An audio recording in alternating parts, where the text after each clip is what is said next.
I have been in this city for 11 months. I have learned that the yellow light above the corner table at Dreven's café flickers twice every evening at 7, just as the heating unit under the floorboards kicks into its second cycle. I have learned that the man behind the counter, Dreven himself, a heavy-set human with flour permanently in his beard, never asks twice whether you want the bill. I have learned that if you arrive before the rain, you can have the corner table nearest the window. And if you sit there long enough, the other customers begin to treat your presence as part of the room the same way they treat the cracked ceramic tile above the door and the small chalkboard menu that never changes. They stop seeing you. This is what I needed. This is what I had come here to be. Invisible. My name here is Mira Seth. I write it on the tenant register each month. I pay for the flat above the hardware shop in folded currency, and the landlord's daughter calls me the quiet one, and means it as a compliment. I speak enough of the language to purchase groceries and arrange for the meter man to come on Thursdays. I do not tell anyone what I am, what I was. The old name is Miravel Seth, third of her line, princess consort of the Vithori succession by blood and by the Arvel Compact, a compact that, as of 4 years ago, no longer has a throne to name. The Vithori court is gone, not occupied, not in exile, gone. A 3-day campaign by the Solhari reclamation fleet and then silence, and I was on a transport running under a merchant flag with 2 bolts of trade cloth as cover and nothing else. One of my Chamberlain's aides got me to the transport. I do not know what happened to him after. I stopped asking, because asking required speaking, and speaking required believing someone would answer, and I had stopped believing that a long time before the transport landed me here. So Mira Seth, the corner table, the flickering light, 11 months of it. I am not well, in the way that does not show. I eat because I have memorized the times I am supposed to eat, and I do it the way. I do everything else now, by schedule, by habit, by the kind of discipline that has no feeling left in it but keeps the machinery running. Every third day I go to the market. Every evening I come to the café because the flat above the hardware shop is too quiet, and the café is not quiet, exactly, but it is noise that does not require anything of me. People talk around me and past me and through me. The flickering light flickers. Dreven refills the sugar dispensers at 7:20. With the same expression he has had since I first walked in, which is no expression at all, is the expression of a man who has decided that whatever a customer is doing is not his concern. I had been there perhaps 7 weeks, the first time I noticed the man in the opposite corner. He was not remarkable. He was not supposed to be. He was a human male, perhaps 40 or a few years either side of it, dark hair going gray at the temples, a jacket that was good once, and was now simply present, a jacket that had been worn through enough years to stop being clothing and become simply a layer of the man. He had long hands. He held a cup the way people hold cups when they are not drinking from them, not for warmth exactly, for something to hold. He was looking at nothing particular out the window. He had a book open on the table. He was not reading it. This was the 3rd week. I had not noticed him before, but when I began to notice him, I understood from the evidence, the ease with which Dreven refilled his cup without being asked, the specific angle of his chair, which had been positioned by long habit a few centimeters back from the table so that his legs had room, that he had been here longer than I had. He was part of the room in the same way I had made myself part of the room, and we had both been so efficient at it that neither of us had noticed the other. He did not look at me. I did not look at him. I went home at 8:30. That night I thought about the café with a precision I had not applied to anything in a long time. I thought about the fact that there were 2 of us in that room who had made ourselves into part of the furniture.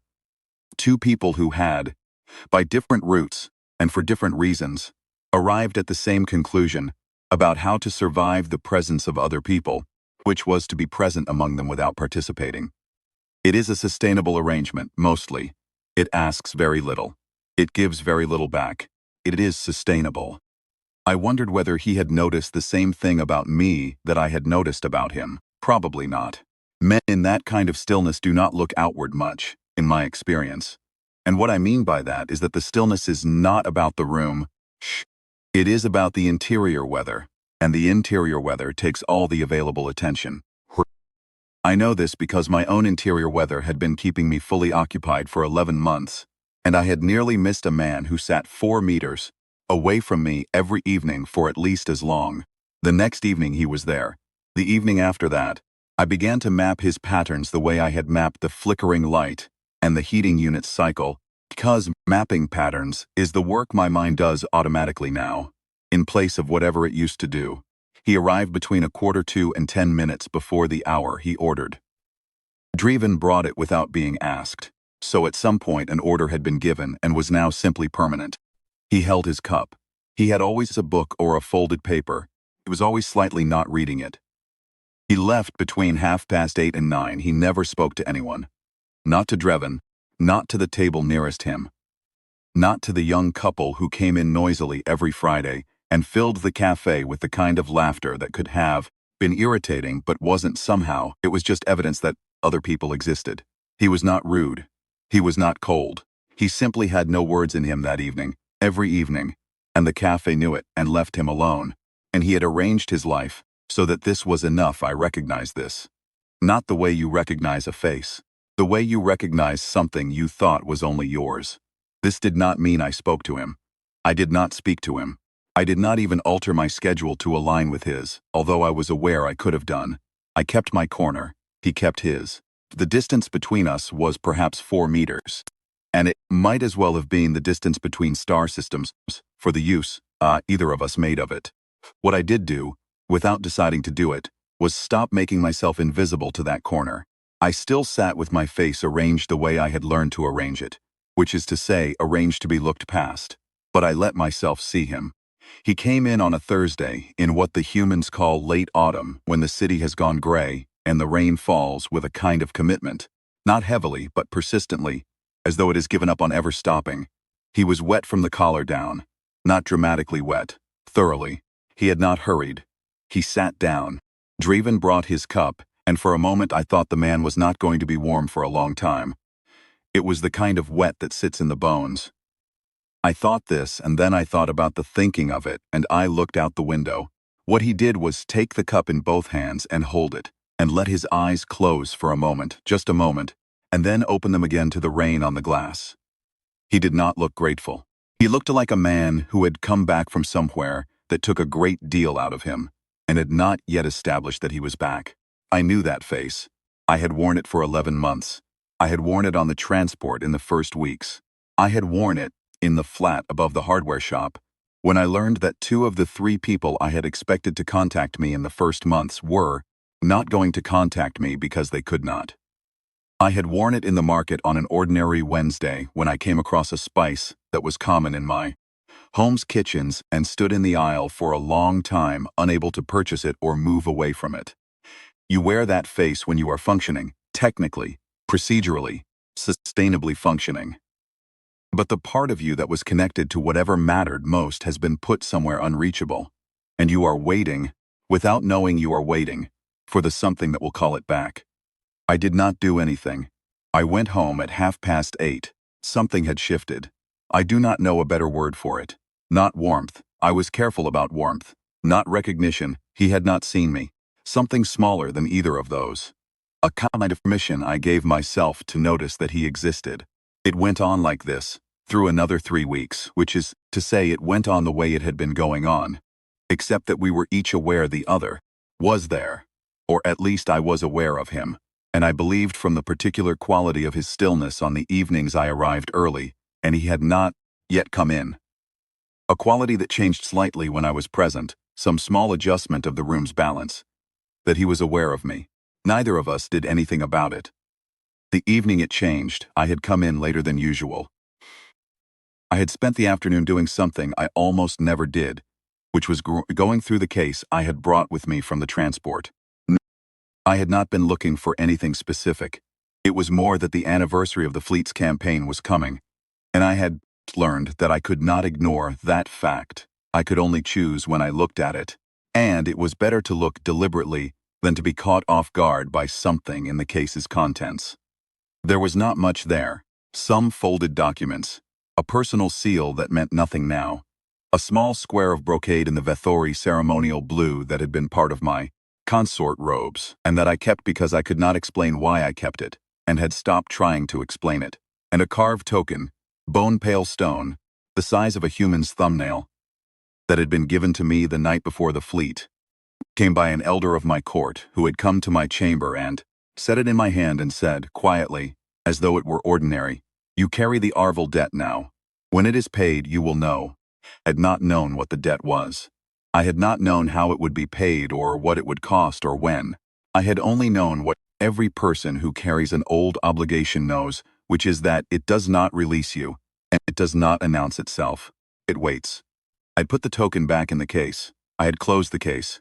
I had come to the cafe later than usual, and when I sat down, I was aware that I had not eaten since early morning, and that the weight of the afternoon was sitting on me in a way that showed, if anyone was looking. The man in the opposite corner was there. He had been there a while, by the evidence of the cup, and the level of the folded paper beside it. He was looking at the window. Dreven brought me a menu, which he only did when I had been away for several days. A small courtesy, checking whether my habits had changed. I ordered what I always ordered, and Dreven went back behind the counter, and I sat with my hands flat on the table and tried to be in the room. I was not in the room. I was in a corridor, in a building that no longer existed, in the last hour before everything stopped.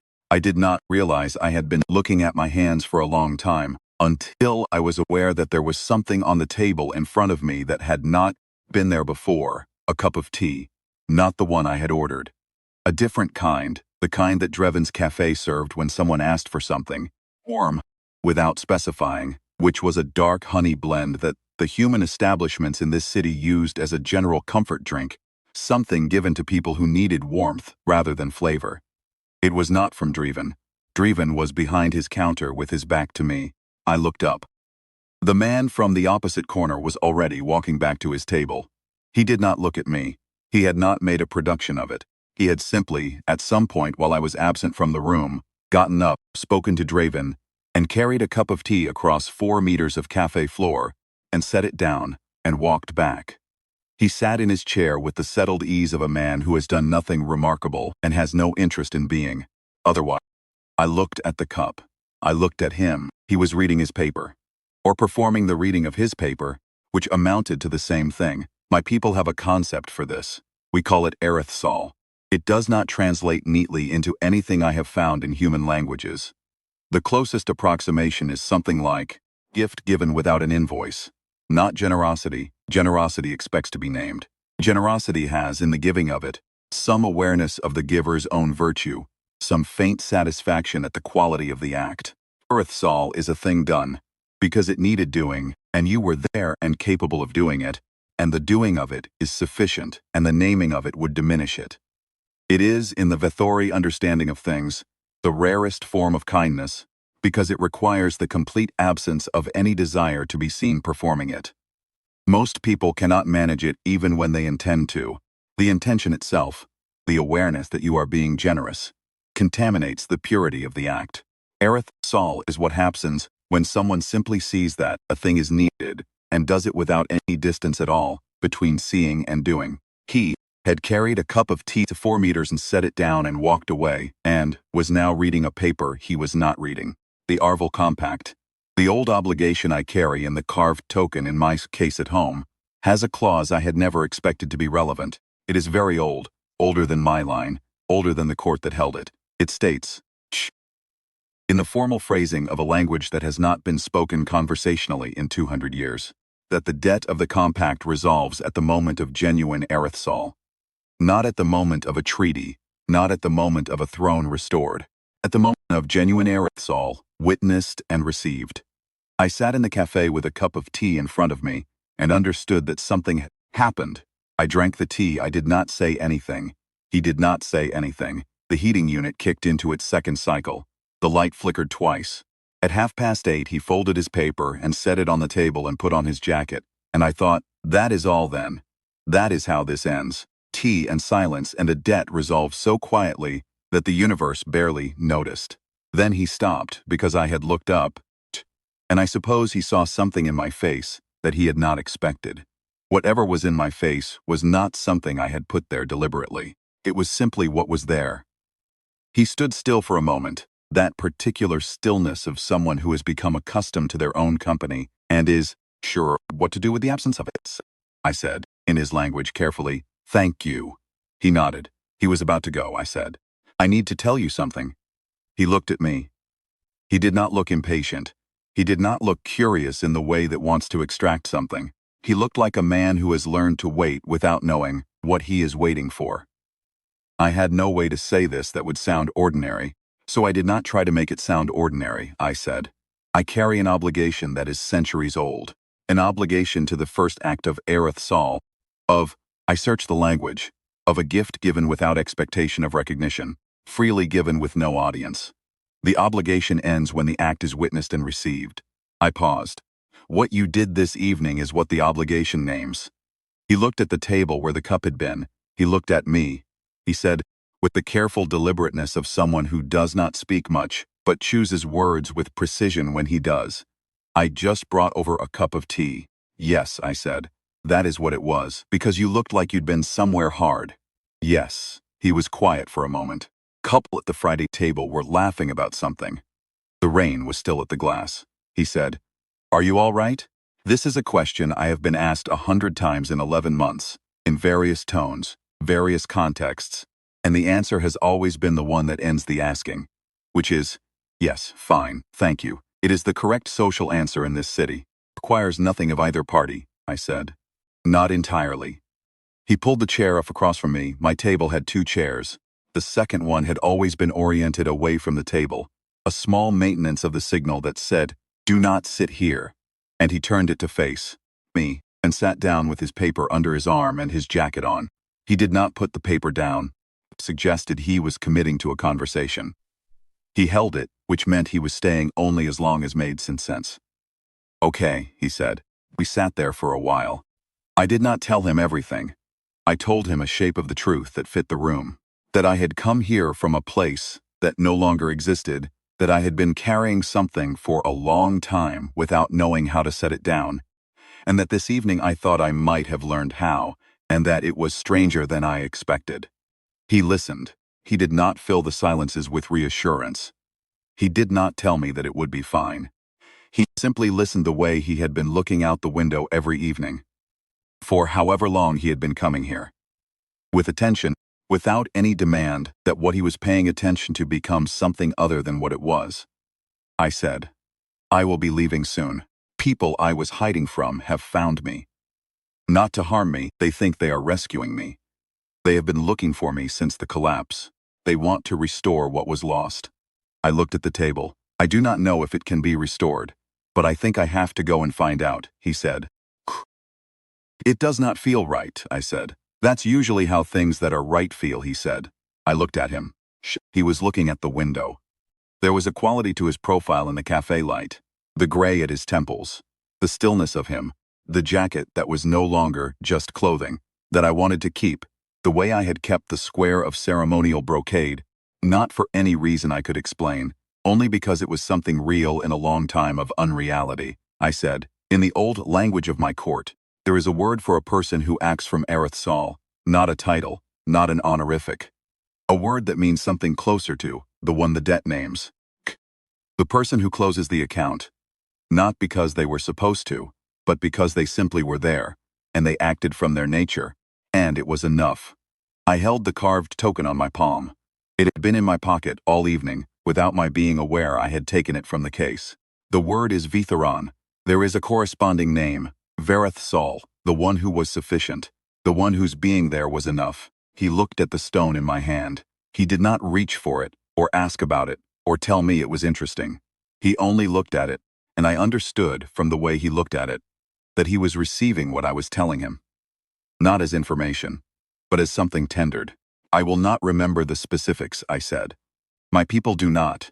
It is a characteristic of how our memory works across distance and translation. The further I go from the place where a thing occurred, the more it becomes feeling rather than fact. I will remember that this happened. I will not remember your face." I paused.